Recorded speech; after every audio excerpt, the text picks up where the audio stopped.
नमस्कार। कभी सोचा है कि हम ये कैसे तय करते हैं कि कोई कार तेज है और कोई साइकिल धीमी? ये रोजमर्रा की बात लगती है ना? पर इसके पीछे एक बड़ा ही दिलचस्प विज्ञान छिपा है। तो चलिए आज इसी तेज और धीमे की कहानी को जरा और गहराई से समझते हैं। तो एक सीधा सा सवाल है, अगर दो गाड़ियां दौड़ रही हैं, तो हम कैसे तय करते हैं कि कौन सी ज्यादा तेज है? भाई आंखों से तो एक अंदाजा लग ही जाता है, पर क्या इसका कोई पक्का, कोई साइंटिफिक तरीका है ये जानने का? और बस यहीं से हमारी असली खोज शुरू होती है। देखिए, ये तय करने के लिए कि कोई चीज दूसरी से तेज है या नहीं, हमें एक सिस्टम की जरूरत है। क्योंकि सिर्फ अंदाजे से तो साइंस में काम नहीं चलता, है ना? हमें एक ऐसा तरीका चाहिए जो हर बार बिल्कुल सही जवाब दे। और मजे की बात यह है कि वो तरीका बहुत ही सिंपल है। हम बस ये देखते हैं कि एक फिक्स टाइम में, मान लीजिए 1 सेकंड में, किस चीज ने ज्यादा दूरी तय की। जिसने ज्यादा डिस्टेंस कवर किया, बस वही तेज है। आसान है ना? अच्छा, तो विज्ञान की दुनिया में इस नापने के तरीके को एक खास नाम दिया गया है। जब हम ये पता लगाते हैं कि कोई चीज 1 यूनिट टाइम में कितनी दूर गई, तो असल में हम उसकी चाल का पता लगा रहे होते हैं, जिसे इंग्लिश में कहते हैं स्पीड। तो ये रही इसकी एकदम साफ और सीधी सी परिभाषा। चाल का मतलब किसी भी चीज ने 1 यूनिट टाइम में कितना डिस्टेंस कवर किया। इसे समझने के लिए सिर्फ दो बातें याद रखनी है। पहला, कितनी दूरी तय हुई, और दूसरा, उस दूरी को तय करने में टाइम कितना लगा। परिभाषा तो समझ आ गई, पर असल में इसे कैलकुलेट कैसे करेंगे, मापेंगे कैसे? इसके लिए भी एक बहुत ही सिंपल सा फॉर्मूला है। चलिए देखते हैं ये काम कैसे करता है। तो चाल यानी स्पीड बराबर होती है तय की गई टोटल दूरी के, और इसे हम डिवाइड करते हैं उस दूरी को तय करने में लगे टोटल टाइम से। बस इतना ही है ये फॉर्मूला। टोटल डिस्टेंस को टोटल टाइम से डिवाइड कर दीजिए और स्पीड निकल आएगी। अब स्पीड को नापने के लिए दो बहुत कॉमन यूनिट्स हैं। अगर कम दूरी की बात हो रही है, जैसे कोई दौड़ रहा है, तो हम मीटर पर सेकंड का इस्तेमाल करते हैं।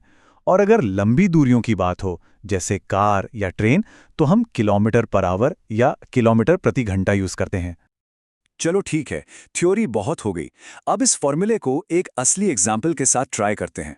मान लेते हैं कि एक साइकिल चलाने वाला है और हमें उसकी स्पीड पता करनी है। तो स्टेप 1, हमारे पास जानकारी क्या क्या है?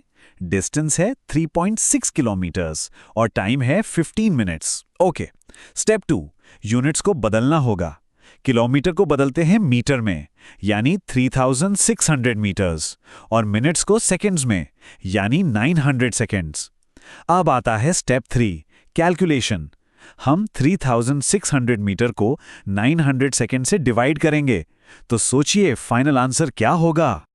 और ये रहा जवाब, 4 मीटर पर सेकंड, है ना? उस साइकिल वाले की स्पीड है 4 मीटर पर सेकंड। देखा, फॉर्मूले से चीजें कितनी आसान हो जाती हैं। अच्छा, अब जब ये तरीका समझ आ ही गया है, तो क्यों ना इसे असली दुनिया में इस्तेमाल करके देखा जाए। चलिए एक छोटी सी जासूसी करते हैं। चैलेंज ये है, हम सबसे तेज चलने वाली ट्रेन का पता कैसे लगाएं। मजे की बात यह है कि इसके लिए जितने भी टूल्स चाहिए वो अब हमारे पास हैं। ये रही हमारी ट्रेन जासूस किट। करना क्या है, कोई भी एक ट्रेन चुन लीजिए, फिर उसका अगला स्टेशन पता कीजिए। रेलवे के टाइम टेबल से दोनों स्टेशनों के बीच का डिस्टेंस नोट कर लीजिए। ट्रेन के चलने का और पहुंचने का टाइम रिकॉर्ड कीजिए। इससे टोटल टाइम पता चल जाएगा। और बस फिर अपने फॉर्मूले का इस्तेमाल करके स्पीड निकाल लीजिए।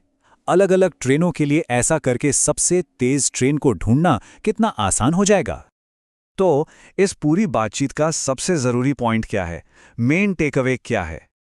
सीधी सी बात है, वो ट्रेन जो 1 यूनिट टाइम में सबसे ज्यादा डिस्टेंस कवर करती है, मतलब जिसकी स्पीड सबसे ज्यादा है, वही सबसे तेज ट्रेन है। बात चाहे ट्रेन की हो या कार की, आखिर में सब कुछ बस डिस्टेंस और टाइम के इसी सिंपल से रिलेशन पर आकर टिक जाता है। लेकिन जाते जाते एक सवाल सोचने के लिए। हमने जो स्पीड निकाली वो तो एक एवरेज स्पीड हुई, है ना? पर क्या कोई ट्रेन हमेशा एक ही स्पीड से चलती है? नहीं ना, कभी वो धीमी होती है, कभी तेज। तो फिर हमारी कैलकुलेशन असल में क्या दिखाती है? ये एक दिलचस्प सवाल है जिस पर सोचा जा सकता है।